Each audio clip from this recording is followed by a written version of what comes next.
Hi Firebirds. Today we have another Many Moods and Feelings. This is story number 2, The Angry Bear. So this is Bobby, and I'm going to tell you a story about Bobby, and you will need a piece of paper and a pencil or someone to talk to, and we will read the story and then answer some questions. Some of them we're going to do together. Okay, so here's Bobby.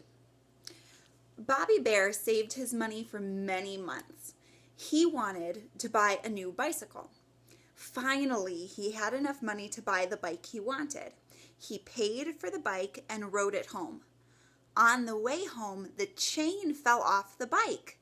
He fixed the chain. Then he noticed a scratch on the frame and a broken spoke on the wheel. He was so angry because his new bike did not look new any longer. Okay, so there's a couple of things in there. I wish I had pulled up a picture of a bike, but instead you're going to have to see my lovely artwork. Okay, so here's a bike. Keep it out of the sun. All right, here's a bicycle. So these are the spokes of the bike. All right, so here's... All right, bicycle. So connecting our pedals here, and I don't know exactly how this works, into our tires, our wheels, there's the chain. Some of you might have gears on your bicycle. Maybe it's a hand gear, so you can shift to make it easier or harder to pedal. So while Bobby is riding home, this chain, it falls off. Sometimes that happens, and sometimes we just put it back on. So while he's putting his chain back on, he notices that on the frame, there's a scratch, and one of the spokes is broken. So he's mad because first the chain fell off, second he notices a scratch and a broken spoke, and this new bike that he saved lots and lots of money for, it doesn't look new anymore. Okay. So that's important. And I just gave you, if you were listening very carefully, the answers to the first question. So the first question here, why was Bobby angry? Okay. Now there's a lot of complicated reasons why Bobby might have been angry here. So we know that he saved his money for a long time because he wanted this new bicycle. Finally, when he gets enough money to buy the bicycle and he rides it home, something happens. What happens that makes Bobby feel so angry? All right, on number 2, this is one that we're going to do together. Number 2, what should Bobby do with his new bike? What do you think that Bobby should do? What would you do with this new bike? I think that there are 2 options that we could go for. So I'm gonna take my lovely whiteboard here and I'm gonna draw a line down the middle, because I think that there are 2 options. So he's spent a long time saving up his money for this bike, and it seems to be not the best quality of a bike. Right? So when he's riding, we know that the spoke fell off, or the spoke is broken, there's a scratch on the frame, and the chain fell off. So I think Bobby, who's very mad, right? He could choose to ignore it. He can say, oh, well, it's a little problem, right? When we think about the size of the problem, this could be a glitch that he just chooses to ignore and says, you know what, it's no big deal. Eventually the bike was going to get scratched. Eventually maybe a spoke would break. So he could choose to say no big deal. So we're going to call it a size 1. And he could say no problem. Okay? Or I think a second option could be a size 2 problem where he needs to get someone else involved. And in that case, he could go back to the store.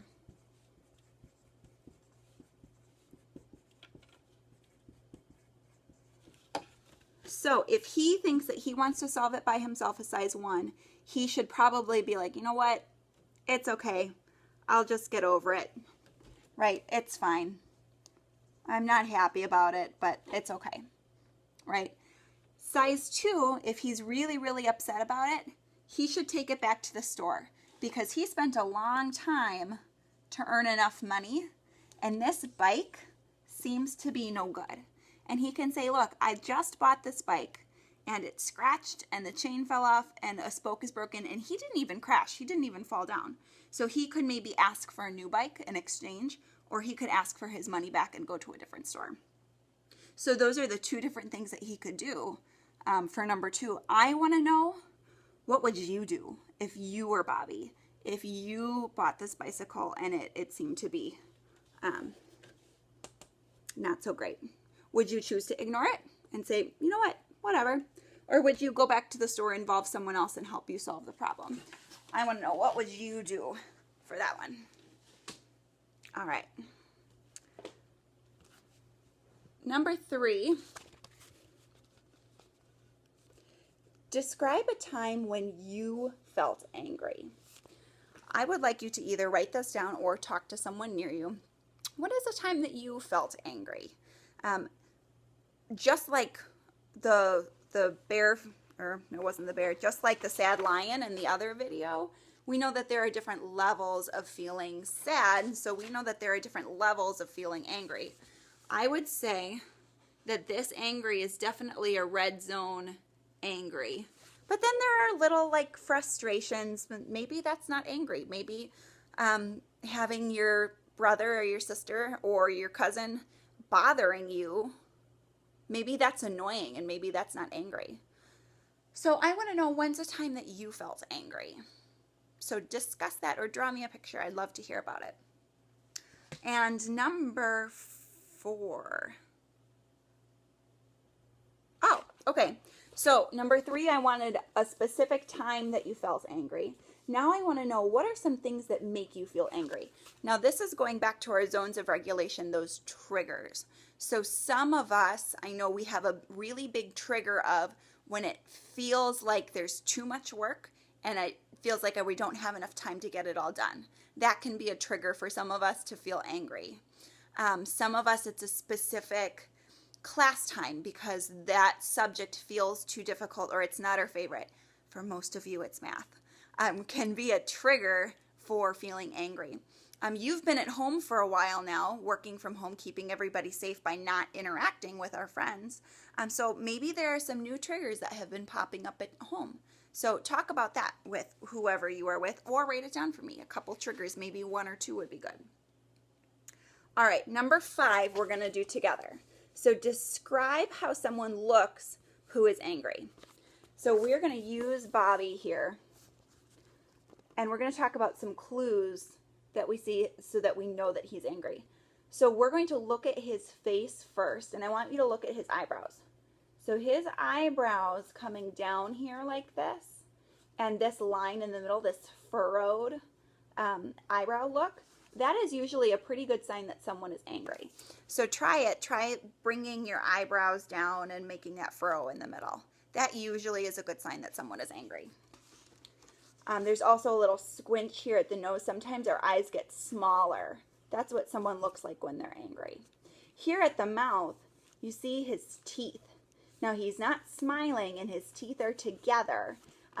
It's kind of like he's gritting his teeth. That's a good sign that someone is angry. So he's going like this. Maybe he's even making a sound like, oh, I'm so frustrated. Now, when someone's angry, do we see steam coming out of their ears?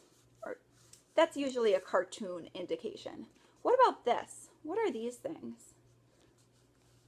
To me, that looks like water. So why would water be coming off of him? He's not crying. It's not sadness. I'm wondering if maybe the artist thought about sweat. Maybe he's feeling so angry that maybe he's hot. And sometimes people could get red, or sometimes they might sweat if they're really, really angry. And the same thing with this tornado up above him. That's probably not something you're going to see on someone who is angry. It's a cartoon indication that his thoughts are really moving around really fast. And then one other sign I see here, oh, actually two signs. So we see his fists here. His fists are clenched because he's so mad. He's got a lot of energy. But I want you to look at this line here and here. Those are his shoulders. And his shoulders have gone up because they're tense. So he's got these fists and he's here and he's so angry. So sometimes having tense shoulders can be a sign that someone is angry as well. And that's how someone looks when they're angry. So you can draw a picture of you or someone you know, or just talk about if I've missed anything. And then last one I want you to do is I want you to find some other words. Think of some other words that mean almost the same thing as angry. So what are some synonyms? What are some things that are similar? If you're one of my girls with your talkers, I want you to look at angry and maybe you can find some other words like frustrated because we've used that word already. Think about what is that little frustrating when maybe that sister or brother or cousin is poking you and kind of making you feel what? What's another word off of our zones of regulation? Okay, thanks. Thanks for reading that story with me about the angry bear. Poor Bobby. I hope he makes a good choice. Drop me a note if you have any questions or want to share your answers with me. You've got my email. You've got the comments. Thanks. See you later.